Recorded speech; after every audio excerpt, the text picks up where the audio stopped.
ہے دیکھو علم دین کی۔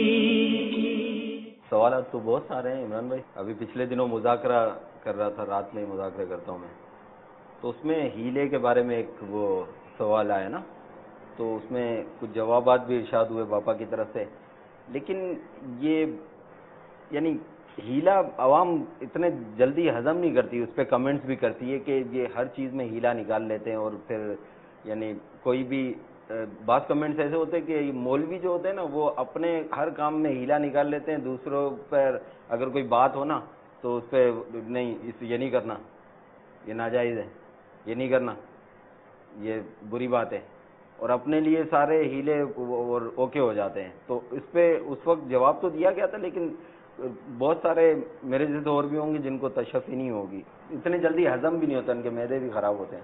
تو وہ اس بارے میں کیا کہتے ہیں آپ؟ شروع جب آپ نے کیا تھا تو واقعی تھا کہ اس کا جواب بنانا پڑے گا، لیکن ابھی آپ نے اپنے اس سوال یا اشکال کے اینڈ میں ہی جواب دے دیا کہ معدے خراب ہوتے ہیں. اب جس کا معدہ خراب ہے تو وہ اپنا علاج کرائے گا نا. میں تھا اس وقت جب آپ سوئچنگ کر رہے تھے، اور میں بھی وہیں حاضر تھا. میں نے کچھ عوامی نمائندگی کرتے ہوئے جس طرح کے لوگ ہوتے ہیں امیر اہل سنت کے آگے سوال قائم کیے تھے، اور آپ نے اس کے جوابات دیے تھے. اب مسئلہ یہ نا کہ جو جواب ہم نے دیا وہ جواب میں ہم نے قرآن کی آیات بیان کی، اس جواب میں ہم نے حدیث بیان کی.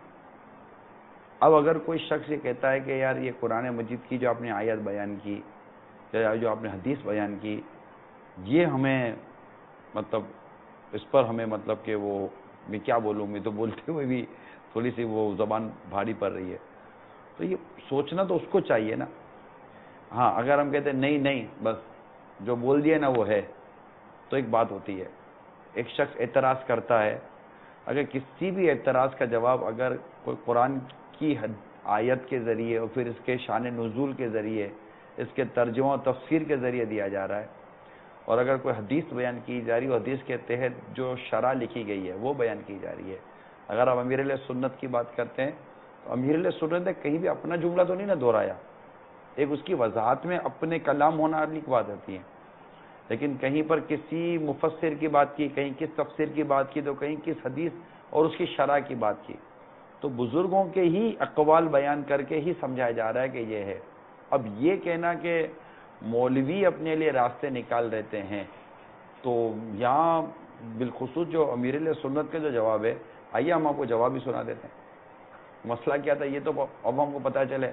آپ نے بات تو کی، لیکن وہ سوال کیا تھا، جواب کیا تھا، اب یہی مت نہیں چلیں گے. ناظرین کو اگر نہیں پتہ چلے گا، ریکارڈنگ تو اور ہی ہمارے سے چلے گی، تو یہی اگر ان کو نہیں پتہ چلے گا تو پھر یہ بولیں گے یار کون سا سوال تھا، کون سا جواب تھا، یہ کس پر شہزادہ بات کر رہے ہیں. تو آئیے دیکھتے ہیں امیر سنت سے سوال کیا ہوا اور امیر سنت نے اس کا جواب کیا دیا. اس کو مختصراً کر کے ہم آپ کو دکھاتے ہیں. زکوٰۃ کی رقم ہو یا زکوٰۃ کا مال ہو، دونوں صورتوں میں حقدار کو مالک بنانا لازم ہے. اس کے بغیر زکوٰۃ ہوگی ہی نہیں. بہار شریعت جلد اول حصہ 5 صفحہ 874 مسئلہ نمبر 2 سن لیجئے. مباح کر دینے سے زکوٰۃ ادا نہ ہوگی. مثلا فقیر کو بنیت زکوٰۃ کھانا کھلا دیا، زکوٰۃ ادا نہ ہوئی کہ مالک کر دینا نہیں پایا گیا. ہاں اگر کھانا دے دیا کہ چاہے کھائے یا لے جائے تو ادا ہو گئی. یوں ہی بنیت زکوٰۃ فقیر کو کپڑا دے دیا یا پہنا دیا، ادا ہو گئی. اب اسی طرح آپ جو ٹیسٹ کرتے ہیں اور وہ زکوٰۃ کی رقم سے پیسے کم کر دیتے ہیں، یا پورا ہی ٹیسٹ مفت کر دیا اور زکوٰۃ کی رقم سے پیمنٹ کر دی، تو یہ نہیں چلے گا. یا ہاسپٹل میں داخل کر لیا اور کمرے کا کرایہ، بیڈ کا کرایہ، ڈاکٹر کی فیس وغیرہ اس میں سے منہا کرتے رہے، نہ کٹوتی کرتے رہے زکوٰۃ سے، تو یہ زکوٰۃ اس طرح ہوتی نہیں ہے. آج کل سماجی اداروں وغیرہ میں یہی طریقے ہیں، بہت غلط ہیں. لوگوں کی زکوٰۃیں برباد کر کے یہ لوگ آخرت اپنی داؤ پہ لگائے ہوئے ہیں. ہم نے سماجی اداروں کو جمع کیا تھا کچھ، اور ان کو مسائل سمجھائے ہیں. ہو سکتا ہے کہ بعض اس پر عمل کرتے بھی ہوں، لیکن عموماً میں نے عرض کیا نا کہ طریقہ یہی ہے کہ مخیر حضرات زکوٰۃ دیتے ہیں کہ صاحب یہ ہاسپٹل ہے، سماجی کام ہے، اور ان کو رقم دے دیتے ہیں، اور یہ رقم سے تنخواہیں بھی دیتے ہیں، یہ بیڈ کے کرائے بھی کاٹتے ہیں، تو ڈاکٹر کی فیس بھی اور وغیرہ وغیرہ پتہ نہیں کیا کیا کرتے ہیں. اگر تنخواہیں نہیں بھی دیتے زکوٰۃ میں سے، تنخواہ بھی نہیں دے سکتے، تو یہ دوسرے کام یہ ضرور کرتے ہیں. انجیکشن لگا دیں گے زکوٰۃ کی رقم سے، اور یہ سارے کام کرتے ہیں. آپریشن کر دیں گے، سرجن کی فیس زکوٰۃ سے ہی ادا کر دیں گے. تو اس طرح زکوٰۃ نہیں ادا ہوتی. اس کا طریقہ زیادہ مشکل نہیں ہے. تھوڑی سی اگر توجہ دے نا سماجی اداروں کے لیڈر کہ وہ زکوٰۃ لے کر کسی شرعی فقیر کو اس کا مالک بنا دے، وہ مالک بنا لے، قبضہ کر لے، کہنے سے نہیں خالی وہ قبضہ کر لے. اس کا جیسا کہ اب بینک ہے، بینک میں جمع ہے زکوٰۃ کی رقم، تو آپ اس کو فقیر کو بینک میں لے جائیں اور وہ رقم باقاعدہ نکالیں، چیک نہیں، اوریجنل رقم جسے زکوٰۃ کی ہے وہ نکلوائیں اس سے. اب وہ رقم اس فقیر شرعی کو، شرعاً جو زکوٰۃ کا حقدار ہے، اس کو دے دیں، یہ قبضہ کر لے، مالک ہو گیا. اب یہ سماجی ادارے کو یہ ڈونیشن میں دے دے کہ یہ میں رقم آپ کے سماجی ادارے کو دیتا ہوں اور آپ اس کو کسی بھی نیک اور جائز کام میں صرف کر دیجئے. تو یہ مطلب اب آپ مطلب اس سے مالدار کا بھی علاج کر سکتے ہیں، غریب کا بھی علاج کر سکیں گے، سید کا بھی علاج کر سکیں گے، کیونکہ اب یہ زکوٰۃ نہیں رہی، اب تو یہ ڈونیشن ہو گیا. اس کا انہیں تھوڑی سی ہم نے مطلب یہ مشورہ بہت مطلب انہوں نے بحث کی تھی سماجی ادارے کے، بعضوں کو میں نے خوف خدا والا پایا، بہت ڈرے ہوئے تھے. ہم نے کہا یہ آخری اس کا حل یہ ہے، اور زیادہ مشکل نہیں ہے کہ زکوٰۃ فطرہ جو بھی آ رہا الگ جمع کر لیں، اس کا مطلب اکاؤنٹ ہی الگ کر دیں اور بس اسی سے یہ، مگر اس میں بھی جلدی جلدی اس کا ہیلا کریں، دیر نہ لگائیں. جیسے کسی پارٹی نے لاکھ روپے دیے کہ یہ زکوٰۃ کے، تو فقیر شرعی کو زیادہ مشکل نہیں ہے، سب بہت سے ہوتے ہیں. یہ ہم نے ان کو مطلب مزید بھی رہنمائی کے لیے مفتی صاحب سے بھی ان کی ترکیب کروائی تھی کہ یہ سماجی ادارے کے بعد لیڈر تیار ہوئے تھے کہ ہم ٹھیک ہے مفتی صاحب سے بھی رہنمائی دیں گے، ترکیب بنی تھی.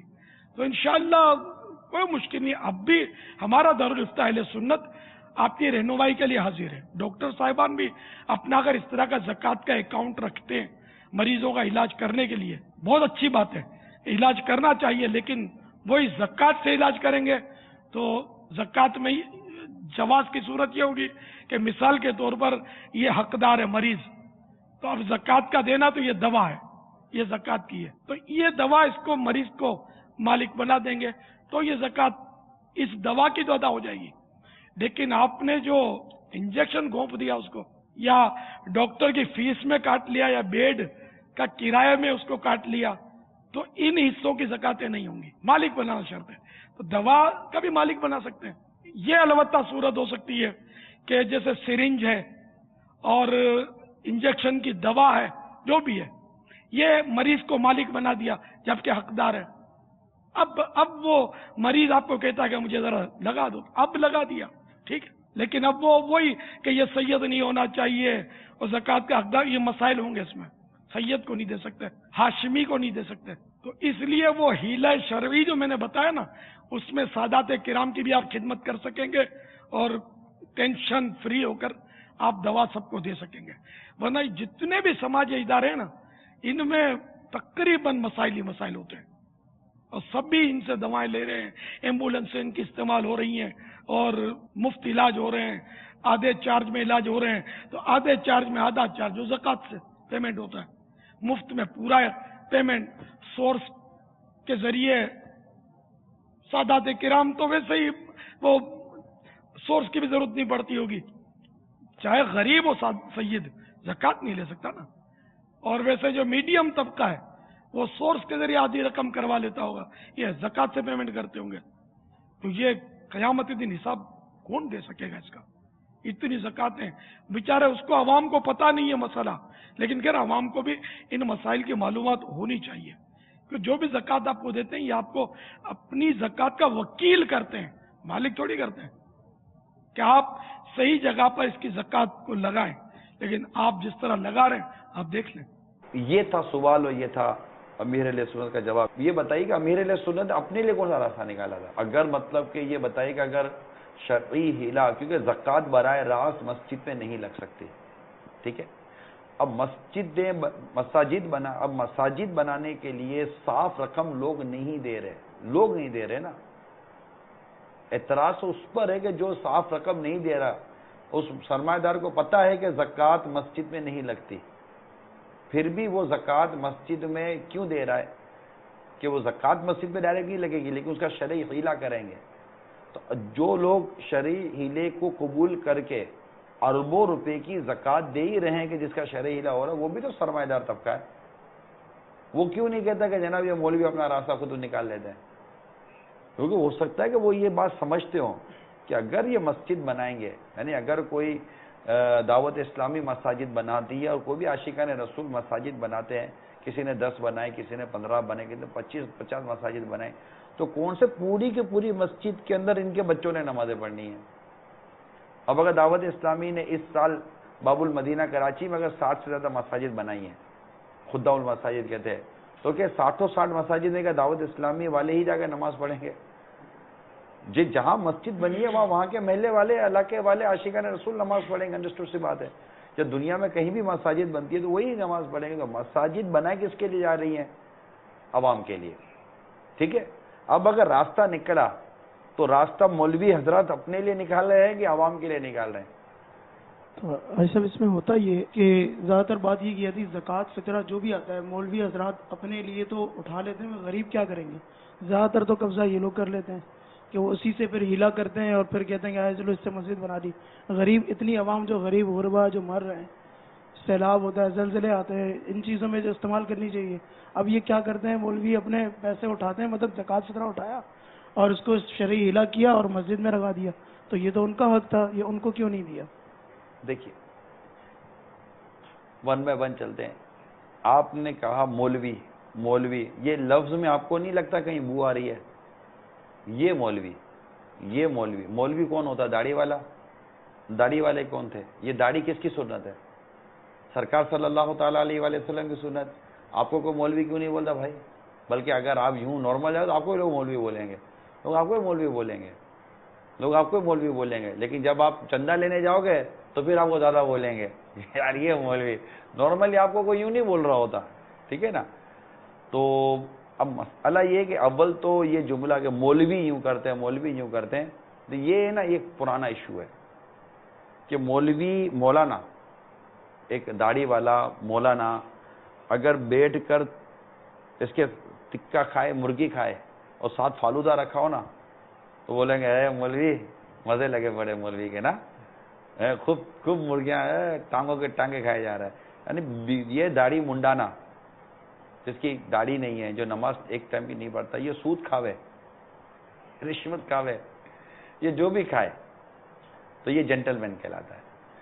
مولانا اگر مرغی کھائے جو حلال طیب ہے، مطلب مرغی حلال طیب ہے، اگر فالودہ بھی حلال طیب ہے، پھر بھی اس کو یہ اعتراض ہوتا ہے، تو اصل میں مسئلہ ہے ایک مذہبی طبقے سے کہیں الرجی ملتی ہے، نمبر 1 یہ ایک 1 by 1۔ حالانکہ مفتی احمد یار خان نعیمی رحمۃ اللہ تعالیٰ علیہ نے تو اپنی کتابوں میں واضح طور پہ لکھا ہے کہ اللہ تعالیٰ نے یہ جو نعمت ہے نا، یہ نعمتیں دی ہی اپنے نیک بندوں کے لیے ہیں، گناہ گار تو ان کے صدقے میں کھاتے ہیں، یہ نمبر 1، ٹھیک ہے۔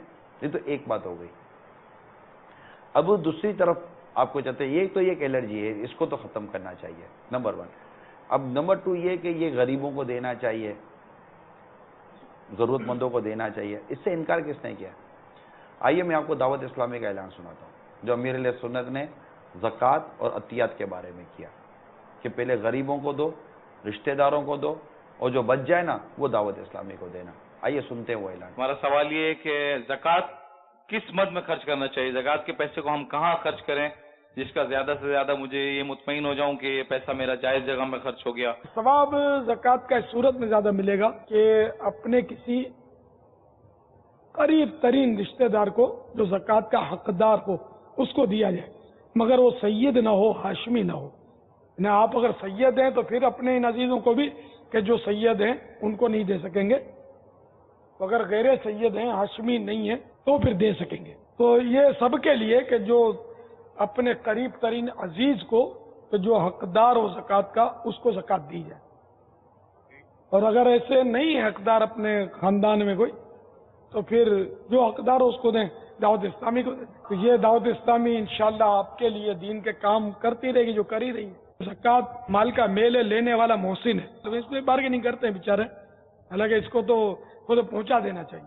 جو اتنا بڑا دین کا کام کرے یا بلکہ کسی غریب کو بھی دینا ہو تو اس کو طلب کر کے دینا جو ہے نا، یہ میں پسند نہیں کرتا کہ کسی غریب کو بلاؤ کہ آ جا پیسے لے جا، نہیں، سیٹھ کو چاہیے کہ خود اس غریب کے گھر پہ جائے، دستک دے اور اس کو پیش کرے، اور اگر وہ قبول کرتا ہے غریب تو اس کا احسان مند ہو کہ یہ اس کا احسان ہے کہ جو تمہارے مال کے میل کو اس نے قبول کیا، اس کی آپ انشاءاللہ برکت ایسی دیکھو گے، یاد کرو گے۔ باقی یہ مطلب انداز جو ہے نا دھکے کھلانے والا بالکل پسند نہیں میرے، شرعاً بھی پسندیدہ نہیں ہے کہ کسی کو خواہ مخواہ دھکے کھلائے جائے غریبوں کو۔ آپ مجھے یہ بتائیے کہ کتنے چندہ کرنے والے یہ کہتے ہیں کہ جب بچ جائے تو ہم کو دینا؟ دعوت اسلامی کہتی ہے بچ جائے تو ہم کو دینا، پہلے اپنے رشتہ داروں کو، غریبوں کو بانٹو، ان کا حق پہلے، یہ دعوت اسلامی بتاتی ہے، اور امیر سنت نے بھی بتایا ہے کہ یہ پہلے دو۔ دوسری بات، اللہ تعالی ہمارے حال پر رحم فرمائے، جب پاکستان میں سیلاب آیا تو سیلاب والوں کے لیے زکوٰۃ، تو سیلاب والوں کے لیے چندہ نہیں جمع کیا گیا کروڑ روپے کا؟ کیا زلزلہ آیا تو زلزلے کے لیے چندہ نہیں جمع کیا کروڑوں روپے کا؟ اور یہ کروڑ روپے کے عطیات لوگوں نے دیے، خاص اس نام پر دیے کہ ان کی مدد کی جائے۔ تو جب ایسی پوزیشن آئی، ایسی سچویشن آئی، تو اٹھا کر دعوت اسلامی نے اس کے لیے الگ سے چندہ کیا، غریبوں کی مدد ہوئی۔ اب رہی بات نارمل جو عام غریب ہیں، تو ان کی مدد کرنے والے بھی لوگ عموماً ہیں جو ان کی مدد کر رہے تھے نا، ہر ایک کی ایک اپنی فیلڈ ہے۔ دعوت اسلامی کی فیلڈ مساجد، مدارس، حفظ، ناظرہ، ایک فیلڈ ہے۔ کسی کی فیلڈ اور فلاحی کام کی ہوتی ہے، کوئی ہاسپٹل چلا رہا ہوتا ہے، کوئی اور ادارے چلا رہے ہوتے ہیں، تو جو بھی اللہ اور اس کے رسول کی رضا کے مطابق چلا رہے ہوتے ہیں، اس کے اوپر وہ کلام تو نہیں ہے نا۔ اور ہم تو یہ نہیں کہتے کہ کسی عاشق رسول کا یا کسی سنی کا چندہ توڑ کر ہم کو دو، ایون کہ جب ہماری کھالیں اٹھائی، ہم جب کھالیں جمع کرتے ہیں تو کھالیں جمع کرتے ہوئے بھی ہم یہ تو کہتے ہیں کہ کسی سنی ادارے کی کھال آپ نے نہیں لینی ہے، بلکہ ہم نے تو یہاں تک کہا ہوا ہے کہ اگر کسی سنی ادارے کی کھال رکھی ہوئی ہے اور کوئی اس کا نمائندہ اٹھانے والا نہیں ہے تو آپ اٹھا کر اس کو کھال پہنچا دو، یہ ہمارے طریقہ کار کا حصہ ہے۔ میں یہاں پر صرف دعوت اسلامی کو کوئی اللہ نہ کرے کوئی انگلی نہ اٹھے، میں دونوں طرف کلیئر کرتا چلا جا رہا ہوں۔ تو یہ تو ایک دعوت اسلامی کا ایک اپنا انداز ہے۔ جو غریبوں کی مدد کرنا چاہتے ہیں ان کو غریبوں کی مدد کرنے سے کون منع کرتا ہے؟ اصل سوال یہ تھا کہ جب ہم جاتے ہیں مولانا کے صاحب یا مفتی صاحب کے پاس یا کسی سے بھی جو ہے اس حوالے سے مسئلہ پوچھنے کے لیے، تو ہم بولتے ہیں کہ یار یہ ہے، تو جب ہمیں کہا جاتا ہے کہ یہ ناجائز ہے تو ہم کہتے ہیں کہ بھائی اس کا کوئی ہیلا، کوئی ایسا، اس کا کوئی راہ، کوئی ایسی یہ بیان کر دے، تو ہمیں یہ کہہ کر لوٹا دیا جاتا ہے کہ نہیں اس کا کوئی راہ نہیں ہے، نہیں بس آپ کو جو ہے نا یہ ختم کرنا پڑے گا۔ تو اصل اعتراض یہ ہے، ہمارے لیے راستہ نہیں نکال دیں، جی اپنے لیے راستہ نکالیں تو آپ بولو نا کہ ہمارے لیے راستہ نہیں نکال دیں۔ آپ تو خود راستہ ہی اپنے لیے نکالوانے کے لیے آئے ہیں۔ یہاں جس کی بات ہو رہی ہے وہ اپنے لیے راستہ کب نکال رہا ہے؟ وہ تو دین کی خدمت کے لیے راستہ نکال رہا ہے۔ آپ اپنے کاروبار کا راستہ نکلوانے کے لیے آئے ہیں، آپ اپنے گھر کا راستہ نکلوانے کے لیے آئے ہیں۔ اب آپ تو اپنی پرسنل بات کرنے کے لیے آئے نا۔ یہاں جس طبقے کو آپ ٹارگٹ پہ لے رہے ہیں کہ ایک مولانا طبقہ یا مذہبی طبقہ اپنے لیے راستہ نکال رہا ہے، اپنے لیے راستہ کب نکال رہا ہے؟ اگر مدرسے کے لیے راستہ نکال رہا ہے، مسجد کے لیے راستہ نکال رہا ہے، تو وہ تو دین کے لیے، اسلام کے لیے، مذہب کی ترویج و ارشاد کے لیے راستہ نکال رہا ہے۔ اب آپ اپنے لیے جو راستہ نکالنے کے لیے آئے، جو بھی راستہ نکالنے کے لیے آئے، تو ان کا راستہ نکالنا کیا؟ مسجد و مدرسے میں تو وہ مولانا صاحب جو ہے وہ امامت تو مولانا ہی جو ہے نا وہ اپنا کرے گا، یا مدرسے میں مولانا نے ہی جو ہے نا وہ اپنا پڑھانا، کوئی داڑھی منڈے نے تو نہیں پڑھانا، یعنی ڈائریکٹلی نہیں تو انڈائریکٹلی وہ اپنا انتظام کر رہا ہے۔ دیکھیں، اپنا انتظام کرنا نہ انتظام کرنا نہیں ہے، دنیا مطلب نظام تو چلا ہی مطلب کہ اس چیز سے ہے، چندے سے ہی اسلام و دین کا نظام چلا، یہ تو ایک بات۔ یہاں بات کمپیریٹیولی میں کر رہا ہوں، تقابلی طور پہ کر رہا ہوں کہ میرے لیے کہ اس کے لیے راستہ اگر اسلام و دین میں کسی بھی ٹاپک پر ہے اور واقعی کوئی مفتی اسلام بیٹھ کر راستہ نکال کے دینا چاہتا ہے، دے رہا ہے، تو وہ راستہ ہے. اب آپ طلاق کے مغلظہ دے کر آ گئے، یعنی اپنی بیوی کو ایسی طلاق دے کر آ گئے جو بغیر حلالے کے اب آپ کی وہ نکاح میں نہیں آ سکتی. اب آپ کسی مفتی کے پاس آ کر بیٹھ کر بولو کہ یہ میں اپنی بیوی کو طلاق دے چکا اور ایسی طلاق دے چکا، اب آپ بولو کہ میرا نکاح کرنے کا کوئی راستہ نکال کے دو، تو راستہ حلالے کا ہے یا نہیں ہے؟ ایسا تو نہیں راستہ، اب حلالے کا راستہ نہیں آپ قبول کرے تو آپ کا مسئلہ ہے، لیکن راستہ ہے یا نہیں ہے. مسئلہ یہ ہے کہ اگر آپ کوئلہ لے کر کسی کے پاس بیٹھو گے کہ اس کو دھو دو، تو معذرت کے ساتھ کوئلہ دھلتا نہیں ہے.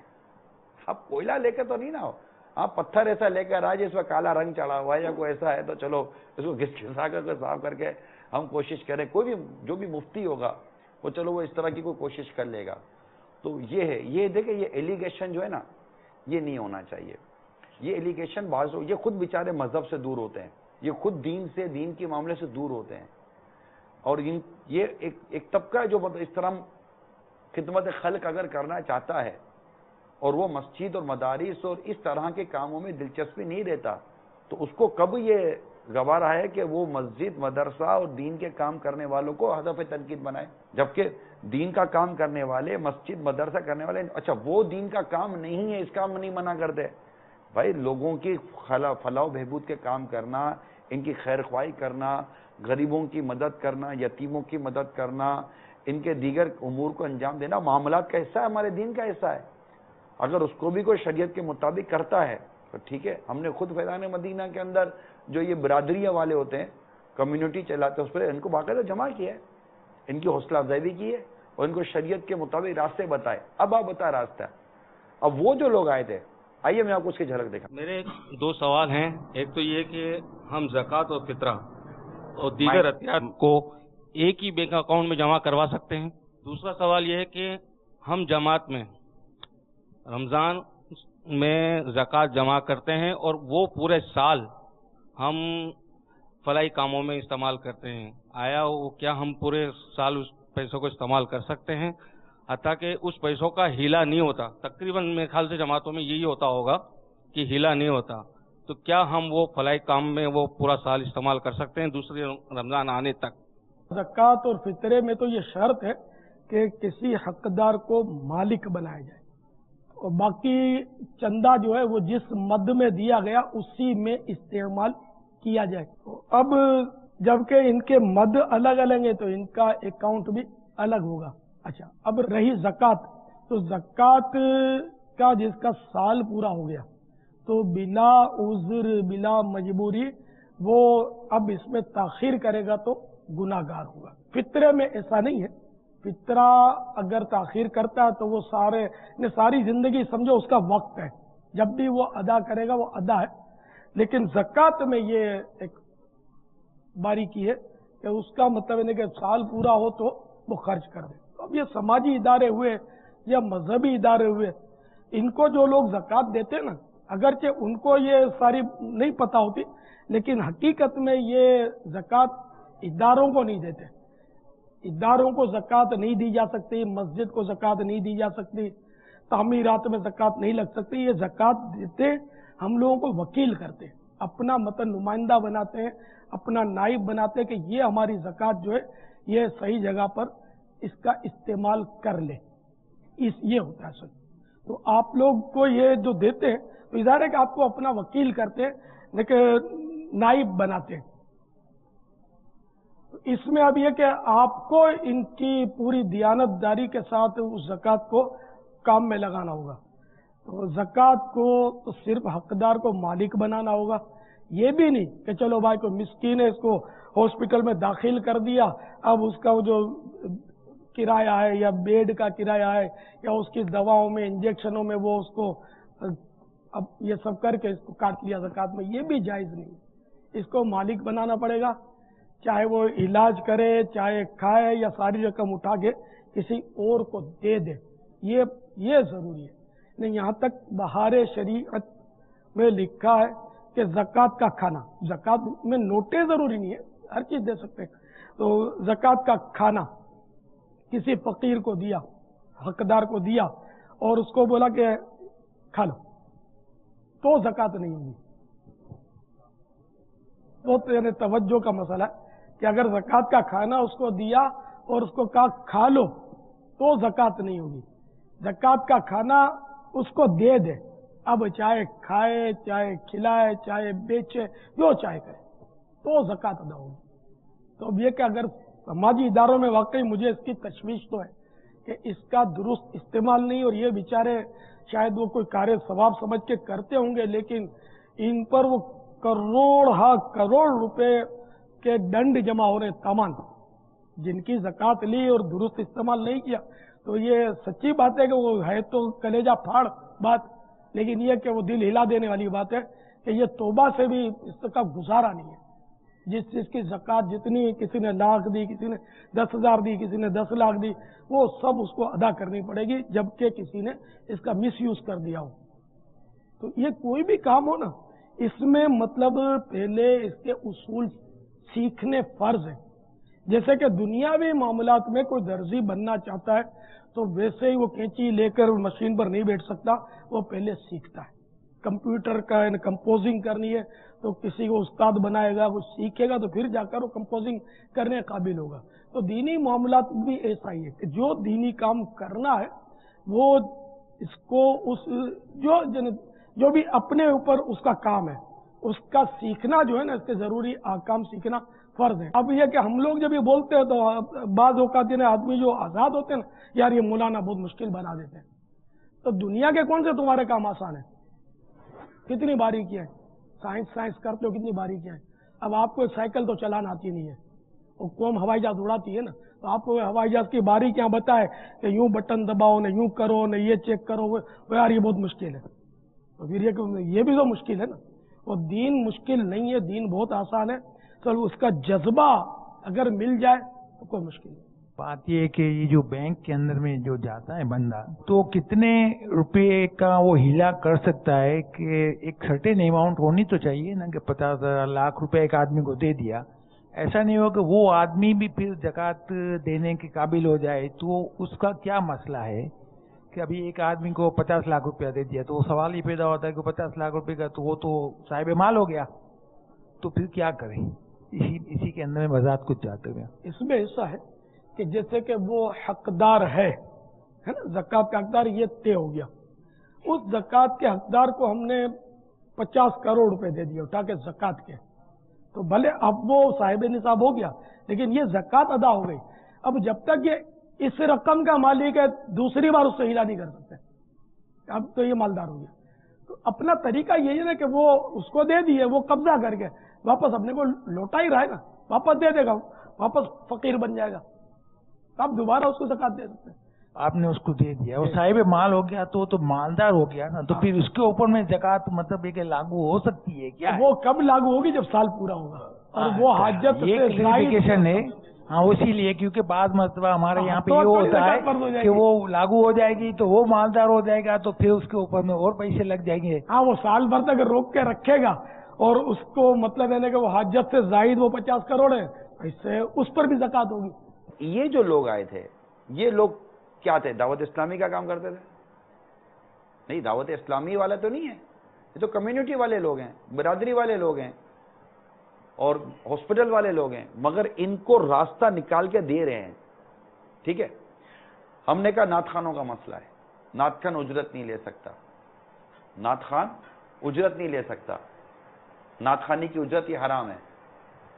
آپ بولو گے راستہ نکال کے دے، تو جنہوں نے راستہ نکال کے دیا، آئیے یہ بتا دیں کہ نعت خانوں کا مسئلہ کیا ہے اور اس کا راستہ کیا نکال کے دیا. تلاوت و ذکر نعت کی اجرت حرام ہے.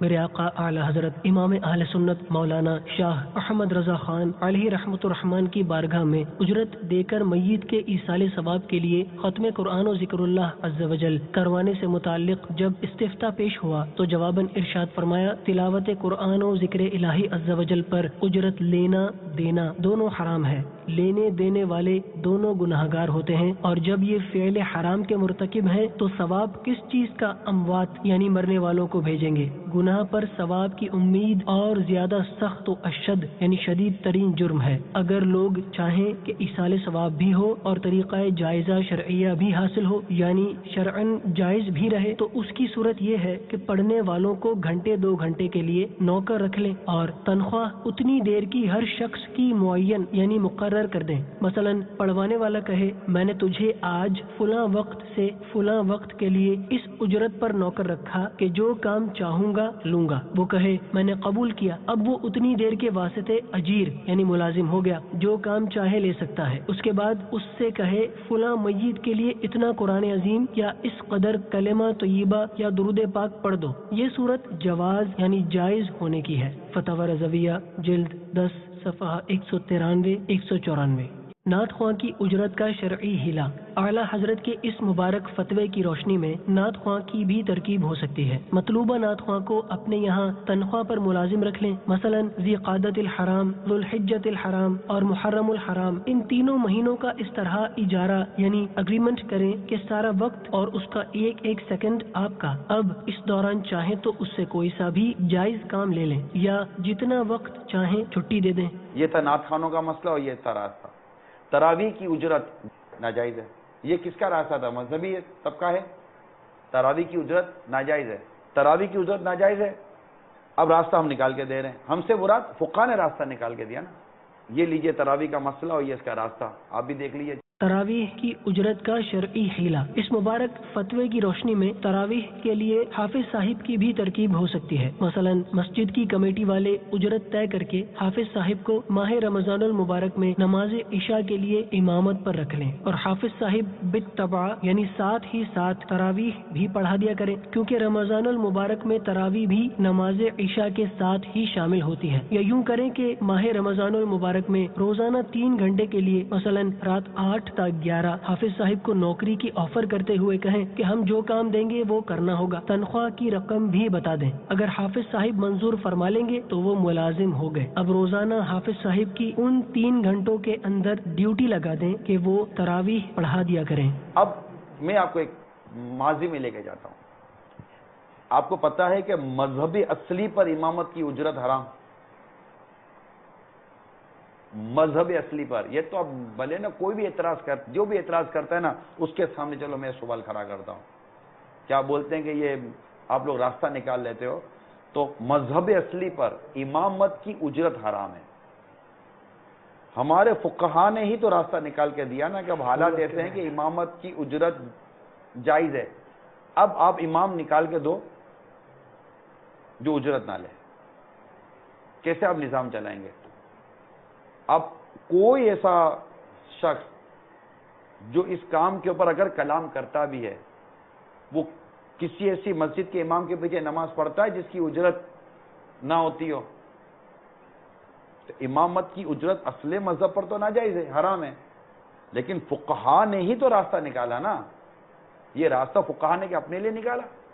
فقہا کا وہ نکلا ہوا راستہ جو صدیوں پرانا ہے، آج صدیوں گزر چکے، کئی 100 سال گزر چکے ہیں، آج تک ہم اس راستے سے فائدہ اٹھا رہے ہیں نا۔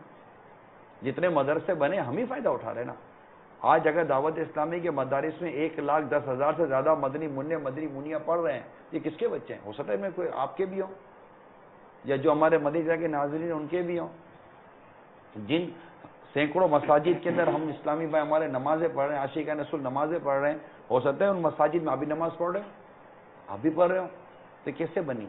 تو یہ جو ایلیگیشن ہے نا، اس کو پوزیٹیو لیں۔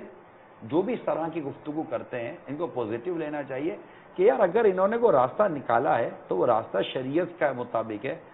اب آپ یہ سوال کریں ہم سے کہ بھائی آپ نے جو راستہ نکال کے دیا ہے یہ کہاں ہے شریعت میں؟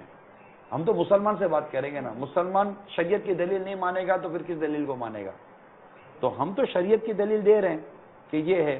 اگر شریعت کی دلیل بھی کسی کی سمجھ میں نہیں آتی تو پھر اس کو بھی سمجھ کا علاج کروانا پڑے گا۔ کہتے ہیں کہ عوام الناس کے لیے الگ مسائل ہیں جو کہ عوام الناس میں بیان نہیں کیے جاتے، اور کچھ ایسے مسائل ہیں جو جی کہ عوام الناس میں بیان کیے جاتے ہیں تو اسی لیے بیان کرتے ہیں. دیکھیں مسئلہ یہ ہے, مثال میں ان کے آگے بڑھاؤں سوال کو, مثال دوں ایک نا, جیسے ابھی آپ نے فرمایا نا کہ مدرسے بھی بنتے ہیں, رہائشی بھی ہوتے ہیں, جامعات بھی بنتے ہیں. اب جو بچہ مدرسے میں یعنی نہیں پڑھتا تھا یا گھر میں تھا یا اسکول میں تھا, اور جو جامعہ میں نہیں پڑھتا تھا, وہ گھر پر اس کو کبھی صدقہ نہیں کھلایا گیا. یہاں پر آپ یعنی مدرسے میں, یا ہم نے دیکھا ہے مدارس میں صدقے کے بکرے بھی ہوتے ہیں, صدقے کی رقوم ہوتی ہے. ان کے ماں باپ نے کبھی گھر پہ صدقہ نہیں کھلایا, ان کو آپ ہے نا یہاں پہ مدرسے میں صدقہ کھلا رہے ہیں, جامعہ میں صدقہ کھلا رہے ہیں. اور یعنی چینل آ گیا ہے تو چینل میں ظاہر صدقے کی رقم بھی آ رہی ہے اور زکوٰۃ بھی آ رہی ہے, فطرہ بھی آ رہا ہے. تو جو فطرہ دینے والے ہیں وہ فطرے کی رقم بھی سیلری میں لے رہے ہیں. تو یہ صدقے کی بھی دے رہے ہیں آپ چندے کے مال سے, زکوٰۃ بھی سیلری میں دے رہے ہیں. تو یہ تو پھر یعنی اعتراض تو بنتا ہے نا عمران بھائی کہ موج لگی ہوئی ہے, پیسے آ رہے ہیں اور آگے بڑھ رہے ہیں. موج تو لگی ہوئی ہے, پیسے آ رہے ہیں, پیسے بٹ بھی رہے ہیں. اللہ تعالیٰ کا کروڑوں کرم ہے. موج ان معنوں کا لگی ہوئی ہے کہ انشاءاللہ خوب ثواب کا ذخیرہ جمع کریں گے. رہا بات صدقے کا, صدقے کی دو قسمیں ہیں. یہ نہیں بولنا کہ راستہ نکالا ہے کہ ایک صدقہ واجبہ اور ایک صدقہ نافلہ. ٹھیک ہے, صدقہ نافلہ کو بھی صدقہ تو کہتے ہیں نا. صدقہ نافلہ, مسکرانا بھی صدقہ ہے, مسکرا لیں, یہ بھی صدقہ ہے. میرے کو صدقہ دے رہے ہو یار, ٹھیک ہے, مسکرانا بھی صدقہ ہے. بہترین صدقہ وہ ہے جو انسان اپنے گھر والوں پر خرچ کرتا ہے. حضرت سیدنا ابو ہریرہ رضی اللہ تعالی عنہ سے روایت ہے کہ سرکار والا تبار, ہم بے کسوں کے مددگار, شفیع روز شمار, دو عالم کے مالک و مختار, حبیب پروردگار صلی اللہ تعالی علیہ وآلہ وسلم نے فرمایا, وہ دینار جو تو اللہ عز و جل کی راہ میں خرچ کرے, اور وہ دینار جو تو کسی غلام کو آزاد کرنے میں خرچ کرے, اور وہ دینار جو تو کسی مسکین پر صدقہ کرنے میں خرچ کرے, اور وہ دینار جو تو اپنے گھر والوں پر خرچ کرے, ان میں سب سے زیادہ اجر والا دینار وہ ہے جو تو اپنے گھر والوں پر خرچ کرتا ہے. بہترین صدقہ وہ ہے جو بندہ اپنے گھر پر اپنے بیوی بچوں پر خرچ کرتا ہے. تو کیا بیوی بچوں پر صدقہ خرچ کر رہا ہے؟ یہ صدقہ سے ثواب ملتا ہے. آپ جو کہہ رہے ہیں وہ صدقہ واجبہ کی طرف لے کے جا رہے ہیں. ٹھیک ہے, صدقہ نافلہ بھی الگ ہے. ہمیں دعوت اسلامی کو یا مذہبی طبقوں کو اس طرح صدقہ نافلہ بھی ملتا ہے, صدقہ واجبہ بھی ملتا ہے. مگر مسئلہ یہ ہے کہ سارا اعتراض صرف مذہبی معاملے میں کیوں ہے؟ آپ کو میں کئی ہاسپٹل, بڑے بڑے ہاسپٹل دکھا دوں جو زکوٰۃ ہی پر تو چل رہے ہیں. وہ تو پتہ نہیں ہلا بھی کرتے کہ نہیں کرتے, ان کو کوئی بولنے والا نہیں ہے. وہ ہلا بھی کرتے کہ نہیں کرتے, کہ ہلا کیے بغیر زکوٰۃ بھی تو مل کے شخصی شرط ہے کہ کسی کو مالک بنا دینا شرط ہے.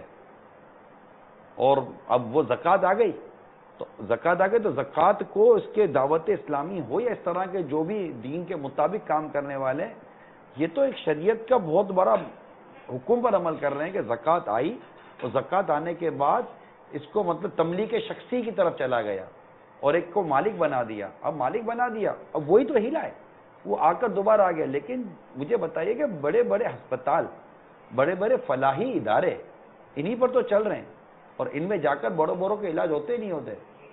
اچھا علاج ہو رہا ہے تو وہ جا کر زکوٰۃ اور خیرات کے پنکھے کے نیچے بیٹھ کر بڑے بڑے سیٹ لوگ ہوا کھاتے ہیں. بڑے بڑے زکوٰۃ خیرات کے ہسپتالوں میں, اداروں میں بیٹھ کر سیٹ لوگ لائٹوں میں بیٹھتے ہیں کہ نہیں بیٹھتے؟ ان کی کینٹینوں کے اندر ٹیبل کرسیاں آئی ہیں, وہ زکوٰۃ و خیرات کی نہیں آتی, بیٹھتے نہیں بیٹھتے. تو یہ بیٹھتے تو ٹھیک ہے, لیکن مسئلہ ہے مذہبی طبقے سے الرجی کا. ہمیں دیکھیں میرے میٹھے میٹھے اسلامی بھائی, ہمیں جڑ کو پکڑیں. جڑ کو پکڑیں گے تو انشاءاللہ تعالی امید ہے کہ بہت سارا کلیئر ہو جائے گا. جو طبقہ بدقسمتی کے ساتھ مذہبی طبقے سے الرجی ہے, دیکھو مذہبی طبقے میں جو غلط کر رہا ہے ہم اس کی کبھی بھی تائید نہیں کریں گے. جو غلط کر رہا ہے, غلط, اچھے برے ہر جگہ ہوتے ہیں. جو غلط کر رہا ہے وہ غلط کر رہا ہے, اس کو غلط نہیں کرنا چاہیے. لیکن اگر آپ کسی غلط کرنے والے کی وجہ سے صحیح کرنے والوں کو بھی غلط ثابت کرنے کی کوشش کریں گے, یہ تو آؤٹ آف لاجک ہے. یہ تو دنیا کا کوئی اصول ہی نہیں ہے کہ یہ ادارے زکوٰۃ سے چلتے ہیں, زکوٰۃ سے چلتے ہیں. تو زکوٰۃ اور خیرات, صدقات, ان تمام کے مصارف تھے نا, ان کے مصارف میں خرچ ہوتے ہیں. مصارف سے پھر آگے اگر شرعی ہیلے کی صورت بنتی تو بنتے ہیں. میں تو موٹی سی بات یہ کرتا ہوں کہ اگر جہاں زکوٰۃ نہیں لگتی, اگر وہاں پر صاف رقم ملنی شروع ہو جائے تو ایک مذہبی طبقے کو کیا ضرورت پڑی ہے کہ وہ ہیلے کے راستے نکال کر اپنے لیے پروسیجر بڑھائے گا. ہیلا جو ہے نا, ہیلا ایک شریعت نے ضرورت کے تحت جائز قرار دے دیا. ہم نہیں کہتے کہ ہیلا سہولت ہے, ہیلا ضرورت کے تحت جب شریعت نے جائز قرار دے دیا تو شریعت نے جب آسانی دی ہے تو یہ بھی تو شریعت ہی کے مسئلے میں سے ایک مسئلہ ہے کہ آسانی پر پھر ہاتھ رکھے دقت و مشکل کی طرف کیوں جاتا ہے. تو آسانی کی طرف ہاتھ ہے, اور اگر اس کے باوجود بھی کسی کی سمجھ میں نہیں آتا تو ایسے بہت سارے مسئلے ہوتے ہیں جو بعضوں کی سمجھ میں نہیں آ رہے ہوتے ہیں. تو ہم کب کہتے ہیں کہ ہیلا شرعی کرانا واجب ہے؟ ایک ضرورت ہے, وہ ہو رہا ہے. اگر نہیں مطلب کہ سمجھ پڑتی تو اللہ بہتر فرمائے. مذہبی طبقے کو ٹارگیٹ نہیں کیا جاتا, وہ تو لوگ یہ کہتے ہیں کہ ان کو ایک بات علم ہے, مفتی کرام ہے, علماء کرام ہے, تو ان سے سوالات کرتے ہیں, اور باہر والوں کا علم نہیں ہے کہ وہ زکات کہیں پہ بھی خرچ کرتے ہیں, کہیں پہ بھی خرچ کرتے ہیں. تب سوالات کس چیز کے کرتے ہیں؟ تو آپ لوگ سے پوچھتے ہیں تو آپ لوگ کہتے ہیں کہ نہیں یار ہم پہ نا تنقید کی جا رہی ہے. نہیں, ہم سے پوچھا نہیں جا رہا ہے, ہم پر تنقید ہی تو کی جا رہی ہے. اتنی دیر سے بیٹھ کے تنقید ہی تو ہو رہی ہے ایک طرح سے. اس کو تنقید ہی کہیں گے. اس کا اور کوئی مہذب نام نکال لیجئے کہ اشکال وارد ہو گئے, ذرا ہم کو وسوسہ آ رہا ہے, تو اس کو آپ کوئی بھی مہذب نام دے دیں, کوئی مسئلہ نہیں ہے. لیکن آفٹر آل یہ ایک طرح سے مطلب کہ تنقید ہی ہو رہی ہے. اور الحمدللہ ہم تنقید, اگر آپ کی تنقید برائے تنقید بھی کریں گے تبھی ہم کیا کر لیں گے. اور اگر آپ تنقید اس لیے کرنا چاہتے ہیں کہ کوئی بات کام کی نکل جائے گی, ہو جائے گا. لیکن میں ان کے سوال کی طرف یہ آؤں گا کہ آپ نے کہا نا کہ عوام کے لیے کچھ اور ہیں, خاص کے لیے کچھ اور ہیں. ایک کوئی نئی بات نہیں ہے. کون سا ڈاکٹر ہے جو کسی پیشنٹ کو پیشنٹ جائے ڈاکٹر کے پاس تو کیا ڈاکٹر اس کو پوری علاج کی اول تاخیر ہسٹری بتاتا ہے؟ لیکن ڈاکٹر جب بیٹھ کر بات کریں گے, ڈاکٹر کو پروفیشنل بیٹھ کر بات کریں تو ڈاکٹر پوری ڈیٹیل میں جا کر بات کرتے ہیں کہ یوں ہے, یہاں سے یہ چلا, تب جا کر. ورنہ نارمل آدمی کو ڈاکٹر کیا کہتا ہے, یہ 4 گولیاں اتار لو. اس کو بھی ڈاکٹر سے پوچھنے کی ضرورت نہیں پڑتی کہ 4 گولیاں کیوں اتاروں, اس 4 گولیوں میں کیا رکھا ہوا ہے, یہ 4 گولی کیسے بنی ہے, یہ کہاں جا کر کیا اثر دکھائے گی. اتنی بات کرے گا. ڈاکٹر بولے گا بازو میں جا, میرا دوسرا پیشنٹ انتظار کر رہا ہے. ڈاکٹر سے کوئی وضاحت طلب نہیں کرتا. لیکن جب یہاں آئیں گے تو نہیں, عوام کے لیے واقعی مسئلے کچھ اور ہوتے ہیں. یہ بھی میں آپ کو عرض کر دوں, ہر بات عوام کو نہیں بتائی جاتی. یہ بھی مسئلے موجود ہیں. عوام کو عوام کی بات ہی بتائی جائے گی, خواص کو خواص کی بات بتائی جائے گی. خاصا دی گل عامہ آدھے نہیں مناسب کرنی. تو یہ تو ایک جنرل اصول ہے. یعنی کہ کالج میں چلے جائیں, یونیورسٹی میں چلے جائیں, ٹیچرز آپس میں بیٹھے ہوئے ہیں یا کوئی پروفیسرز آپس میں بیٹھے ہوئے ہیں, اس میں کوئی اسٹوڈنٹ آ کر بیٹھیں گے تو کیا ان سے بھی وہ ڈسکشن شروع کر دیں گے؟ ان کو بھی ہر چیز بتائیں گے؟ دنیا بھر میں یہ اصول ہے کہ جو پروفیشنلز ہوتے ہیں ان کی ڈسکشنز الگ ہوتی ہیں. آپ اپنا لے لیجئے, آپ کے پاس آپ کے جو ٹیکنیشین ہوتے ہیں, کیا جو اسسٹنٹ ٹائپ کے جو ہوتے ہیں آپ کے ساتھ ہیں, آپ اس کو کیا بول کے جاتے ہو؟ بھائی آپ ہی کبھی کبھی اٹھ کر چلے جاتے ہو. اس کو کیا ہوتا ہے, یوں کر لینا, خلاص بات. لیکن کیا آپ اس کی پوری مشینری کی ڈیپ تم اس کو, یار تم کو جو اتنا سمجھائے اتنا کرو نا. ٹھیک ہے, کیمرہ مین کے ساتھ کوئی عام آدمی ہوتے ہیں. یعنی اب میں کیمرہ مین سے آپ سے میں بات کروں گا تو آپ مجھے ڈیٹیل دو گے, لیکن آپ کے ہر آدمی کو ڈیٹیل دینے کے لیے بیٹھے. جو آپ کرتے ہو تو ٹھیک کرتے ہو, مگر جب مذہبی طبقہ کرے لے عام لوگوں کے لیے کچھ اور ہے, خاص لوگوں کے لیے کچھ اور ہے. تو بھائی جو بات سمجھے گا اس کے لیے واقعی کچھ اور ہے, جو بات نہیں سمجھتا اس کے لیے نہیں ہے. بلکہ فقہاء کا تو اس بات پر اتفاق ہے کہ عوام کو تو علت بتائی بھی نہیں جاتی. یعنی کسی کام کے کرنے کی بنیادی وجہ بتانا یہ ہر ایک کے لیے ضروری نہیں ہوتا, ورنہ عوام اپنے طور پر مسائل نکالنا شروع کر دے گی کہ یار وہ بولا تھا نا یوں ہے, اس وجہ سے بولا تھا یوں ہے, تو یار یہ بھی یوں ہونا چاہیے. اس میں کتنی جگہ پر عوام غلطی میں پڑی. عوام کو اگر علماء ہر بات اس کی پوری اس جگہ پہ جا کے نہیں بتاتے تو اس میں عوام ہی کا بھلا ہے. ورنہ وہ اپنے طور پر, جس کو ہم مذہبی لینگویج میں کہتے ہیں استدلال, وہ اپنے استدلال کے ذریعے اپنا ہی مطلب کہ وہ نقصان کرنے کے لیے بیٹھیں گے. کہتے ہیں کہ اسلام میں تو حقوق برابر ہیں, سب کے حقوق برابر ہیں. یہ تو آپ حقوق کا برابر ہونا کچھ اور ہے. ہر بات کو ہر جگہ پر امپلیمنٹ تو نہیں نہ کی جائے گی. حقوق کا برابر ہونا کچھ اور ہے, لیکن اسلام میں حقوق برابر ہیں. علماء کا مقام الگ نہیں بیان ہوا, بلکہ عوام کو, ایک عالم صاحب جا رہے ہیں, چلے آپ تو ماشاءاللہ دست نظامی کیے ہوئے ہیں, ایک عالم صاحب جا رہے ہیں, ایک عام آدمی بیٹھا, اس کو بولیں گے بیٹا چلو نماز پڑھو, لیکن عوام کو اجازت نہیں ہے کہ اگر یہ نماز کے لیے جا رہے عالم صاحب بیٹھے ان کو بولو کہ جاؤ نماز پڑھو. کیوں؟ حقوق تو عام ہے. یہاں بات حقوق کی نہیں ہے, بات اسٹیٹس کی ہے. دنیا میں ایس او پی بنتی ہیں یار, چلو اس پر آ جاؤ, آپ کو تو لاجک بہت سمجھ میں آئے گی نا. دنیا میں ایس او پی نہیں بنتی کہ ہر آدمی کو جو سیکیورٹی کے نوبت ہر آدمی کو سیم چیک کیا جائے گا. جب افسر آئے گا اس کو بھی اسی طرح مطلب کہ اس کی ٹوپی ووپی اتار کر ساری چیک کریں گے.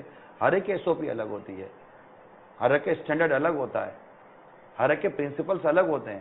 علماء کے مفتیان کرام کے پرنسپلس الگ ہوتے ہیں. تو اس طرح یہاں بھی پرنسپلس تو الگ ہوتے ہیں نا. ایک کو ایک پر فضیلت حاصل نہیں ہے. جو فضیلتوں پر گفتگو کریں گے تو فضیلت نہیں ہے. بعض صحابہ کو بعض صحابہ پر فضیلت نہیں ہے, بعض انبیاء کو بعض انبیاء پر فضیلت نہیں ہے. تو اس فضیلتوں کا تو باب الگ ہے نا. تو اس میں حقوق کی کہاں بات چل گئی یار؟ حقوق ایک الگ بحث ہے. اچھا سب ایسا ہے کہ عام فہم لوگ جو ہیں وہ ہیلے کے حوالے سے اتنا زیادہ کلیئرفائی نہیں ہوتے نا. اگر اس کی آسان لفظوں کے اندر اس کی اگر ڈیفینیشن مل جائے کہ ہیلا ہے کیا اور آج کے دور میں اس کی اتنی ضرورت کیوں ہے. یعنی شریعت نے کسی کام کو اس دوسرے انداز سے کرنے کا ہمیں طریقہ بتا دیا, ٹھیک ہے. اس کی ضرورت کیوں پیش آئی؟ اس کی بنیادی وجہ یہ ہے کہ وہ دینی امور جن میں زکوٰۃ نہیں لگ سکتی, صرف بغیر زکوٰۃ کی جس کو صاف مال کہتے ہیں وہی لگ سکتا ہے. تو عام لوگوں نے جن کو اللہ نے کچھ نوازا ہے, عام لوگوں نے اپنے صاف مال راہ خدا میں خرچ کرنے کم کر دیے اور انہوں نے زکوٰۃ ہی پر ڈیپینڈ کیا, جس کو صدقات نافلہ کہتے تھے. انہوں نے صدقات نافلہ دینے کم کر دیے, صدقات نافلہ دینے بند کر دیے. اب انہوں نے زکوٰۃ ہی کو کیا. اب زکوٰۃ ہی کو صرف رکھا جائے, زکوٰۃ ہی کے مصرف پر خرچ کیا جائے تو وہ دینی امور, وہ دینی کام جو زکوٰۃ کے بغیر ہونے ہیں اب وہ نہیں ہو پائیں گے. جب وہ نہیں ہو پائیں گے تو دینی کام میں ایک بہت بڑی خرابی واقع ہوگی, جس کی وجہ سے ہیلہ شرعی کی ضرورت پڑی ہے. اچھا سب یہ ہے کہ جس طرح بھی آپ نے اس کی ڈیفینیشن بیان کی اور ابھی آج کے دور کی جو ضرورت بیان کی, کیا پہلے کے دور میں جب اسلام پھیل رہا تھا تب بھی تو یہ ضروریات تھیں, تب بھی عالم دین بنتے تھے, تب بھی سارے ادوار جو چلتے ہوئے آ رہے ہیں شروع سے لے کے ابھی تک, کیا اس وقت بھی یہ ہیلا تھا یا اس ٹائم کیا پروسیجر ہوتا تھا؟ ریاستیں انجام دیتی تھیں کاموں کو, ریاستیں کرتی تھیں, بیت المال ہوتا تھا. آج بھی دنیا کے ایسے ممالک ہیں جن میں حکومتی سطح پر اوقاف ہے اور یہ چیزیں حکومت بناتی ہے. آج بھی دنیا میں کئی ایسے ممالک ملیں گے جن میں مساجد, اسلامی کنٹریز ملیں گی جن ممالک میں مساجد اور مدارس اس طرح کے کئی کام صرف حکومتی اوقاف کے تحت ہو رہے ہیں اور حکومت ان کو لے کر چل رہی ہوتی ہے. پہلے حکومتیں علماء کی خدمت کرتی تھی, حکومتیں مساجد و مدارس بناتی تھی, حکومتیں حفاظ کو کرتی, کیونکہ اسلام و دین کے پورے نظام کو چلانا یہ ایک ریاستی ذمہ داری تھی. اب چونکہ ریاستی ذمہ داریوں میں اب یہ نہیں رہا کئی جگہوں پر, تو ڈیفینیٹلی اب تنظیم لوگ اور عوام یہ کام کر رہے ہیں. اگر ریاستی طور پر یہ کام ہو تو پھر سارے کام ریاستی طور پر ہو نا. فلاح کے سارے کام, فاروق اعظم رضی اللہ تعالیٰ عنہ اپنے بیت المال سے سارے مطلب امور سر انجام دے دیا کرتے تھے. دیگر خلفائے راشدین لے لیجئے, اس کے بعد کے لے لیجئے, خود بادشاہ عالمگیر رحمت اللہ تعالیٰ علیہ نے علماء کی خدمت کی. خود جو یہ عالمگیر جو لکھوائی گئی فتاوی عالمگیری یہ مطلب کہ بادشاہ عالمگیر نے خود لکھوائی ہے علماء کو کی خدمت کر کے, اور ایک ایک علماء کو لاکھوں لاکھ کی رقم انہوں نے تحفے میں دی. تو ان چیزوں کو پہلے یہ ہوتا تھا. اب چونکہ یہ چیز نہیں ہوئی, ریاستیں اور حکومتوں نے اپنا انداز بدل لیا, جو سرمایہ دار طبقہ تھا اس نے اپنا انداز بدل لیا, سارے انداز بدل گئے. تو اللہ تعالیٰ کی کروڑوں رحمت ناشکان رسول پر جو خود آ گیا ہے, انہوں نے اپنا کام کاج کاروبار تیاگ دیا, وہ سب چھوڑا ہے, اپنی پوری فیملی لائف کو قربان کرتے ہیں. ایک تعداد ہے, کوئی فیملی لائف قربان کرتا ہے اپنے گھر چلانے کے لیے, اپنی فیملی چلانے کے لیے, کوئی فیملی لائف اور اپنی دیگر سوشل لائف قربان کرتا ہے دین کا نظام چلانے کے لیے. آپ بتائیے کہ ایک ریاست چلانے کے لیے پورا ایک نظام بنا ہوا ہے, ٹیکس کا نظام بنا ہوا ہے, کلیکشن کا نظام بنا ہوا ہے, پھر یہ جتنے افسران ہوتے ہیں ان کو سیلریز اس طرح دی جاتی ہے, وہ ایک سسٹم بنا ہوا ہے نا.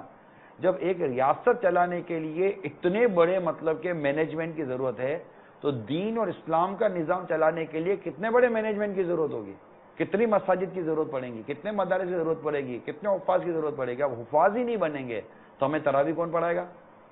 علماء نہیں بنیں گے، مفتیان کرام نہیں بنیں گے تو ہماری رہنمائی کون کرے گا؟ مساجد نہیں بنے گی تو ہم نماز کہاں پڑھیں گے؟ مدارس نہیں بنیں گے تو حفاظ کہاں سے ہوں گے؟ اب آپ بولو گے کہ صرف فلاحی کام، تو پھر جہالت ہی جہالت ہو جائے گی. جب علماء نہیں ہوں گے، حفاظ نہیں ہوں گے، مساجد نہیں ہوں گی، مدارس نہیں ہوں گے، جامعہ نہیں ہوں گے، تو پھر علم کہاں سے آئے گا؟ آہستہ آہستہ کتنی بڑی چیز ختم ہو جائے گی. پھر نتیجہ کیا نکلے گا؟ ویسے ہی لوگ علماء سے دور ہو کر آپ کے سامنے پوزیشن ہے کہ جب عوام علماء سے دور ہوئے تو آپ کے سامنے نتیجہ کیا ہوا؟ نماز پڑھنے والے نماز غلط پڑھ رہے ہیں، وضو کرنے والے وضو غلط کر رہے ہیں. تو ان تمام تر چیزوں کا جب تک کہ ہم پوزیٹیوٹی کے ساتھ نہیں دیکھیں گے تب تک میں نہیں سمجھتا کہ یہ بات اتنی آسانی کے ساتھ سمجھ میں ہے. میں بالکل اس بات کا قائل ہوں غریبوں کی مدد کریں. ہم اعلان کر دیں گے. ابھی پچھلے دنوں آپ کا برما میں جو مسلمانوں کے ساتھ جو ہوا کہ دعوت اسلامی نے اعلان نہیں کیا کہ جن کو جو بن سکے وہ ان کی مدد کریں. مجھے پتا ہے کہ وہاں پہنچنا اتنا آسان نہیں ہے، لیکن ہم چینل پر ان دنوں میں جہاں ہمیں چندے کی اور عطیات کی ضرورت ہے ہم اعلان کریں نا برما کے مسلمانوں کی مدد کرو. آئیے امیر سنت کہ آپ کو ہم اعلان سناتے ہیں. اے میرے پیارے پیارے میٹھے میٹھے اسلامی بھائیوں، ہماری بدعملی کا سیلاب بڑھتا ہی چلا جاتا ہے. جدھر دیکھو مسلمان ظلم و استبداد کا نشانہ بنائے جا رہے ہیں. خصوصاً آج برما میں مسلمانوں کو بے دریغ شہید کیا جا رہا ہے. ان کے بچوں کو ان کی ماؤں کے سامنے زندہ آگ میں جھونکا جا رہا ہے. نوجوانوں کو پکڑ کر بے دردی سے ذبح کیا جا رہا ہے. عورتوں کی عزتیں لوٹ کر پھر ان کو بھی آگ میں ڈال دیا جا رہا ہے. اور یہ منظم طور پر یہ ظلم ہو رہا ہے. افسوس تقریباً دنیا خاموش تماشائی بن کر رہ گئی ہے. ایک کاش ہمارے اندر بھی کوئی جذبہ پیدا ہوتا اور ہم اپنے برما کے مظلوم مسلمانوں کے کسی کام آ سکتے. اے اللہ، پیارے حبیب صلی اللہ تعالی علیہ وآلہ وسلم کا واسطہ ہمارے برما کے مظلوم مسلمانوں کی غیب سے مدد فرما. اے اللہ، ان کی حفاظت فرما. ان کے شہیدوں کو بے حساب مغفرت سے مشرف فرما، اور جو زندہ ہیں ان کی حفاظت فرما. زخمی ہیں ان کو در در کی ٹھوکروں سے بچا. اے اللہ، ان بیچاروں کو رحم فرما. اے مظلوموں کے مددگار، کرم فرما، کرم فرما، کرم فرما، رحم فرما. اے اللہ، رحم فرما، ان بیچاروں پر رحم فرما. آمین بجاہ النبی صلی اللہ علیہ وآلہ وسلم. اے عاشقان رسول، جس سے ہو سکے ان مظلوموں کی ضرور مدد کرے، ان کی حاجت روائی کرے. اللہ کے پیارے حبیب نبی صلی اللہ علیہ وآلہ وسلم کا فرمان عالی شان ہے. مسلمان کا بھائی ہے، نہ اس پر ظلم کرتا ہے اور نہ ہی اسے قید کرتا ہے. اور جو کوئی اپنے بھائی کی حاجت پوری کرتا، اللہ رب العزت اس کی حاجت پوری فرماتا ہے. اور جو کسی مسلمان کی ایک پریشانی دور کرے گا، اللہ عز و جل قیامت کی پریشانیوں میں سے اس کی ایک پریشانی دور فرمائے گا. اور جو کسی مسلمان کی پردہ پوشی کرے گا، اللہ تعالیٰ قیامت کے روز اس کی پردہ پوشی فرمائے گا. فرمان مصطفیٰ صلی اللہ تعالی علیہ وآلہ وسلم، جو شخص اپنے بھائی کی حاجت روائی کے لیے چلے، اس کا یہ عمل اس کے لیے 10 سال اعتکاف کرنے سے بہتر ہے. اور جو شخص اللہ عز و جل کی رضا کے لیے ایک دن اعتکاف کرے، اللہ عز و جل اس کے اور جہنم کے درمیان 3 خندقیں حائل فرما دیتا ہے. اور ان میں سے 2 خندقوں کا درمیانی فاصلہ مشرق و مغرب کے فاصلے سے زیادہ ہے. ایک روایت میں ہے، تم میں سے جو کوئی اپنے بھائی کی حاجت پوری کرنے کے لیے چلے تو یہ عمل میری اس مسجد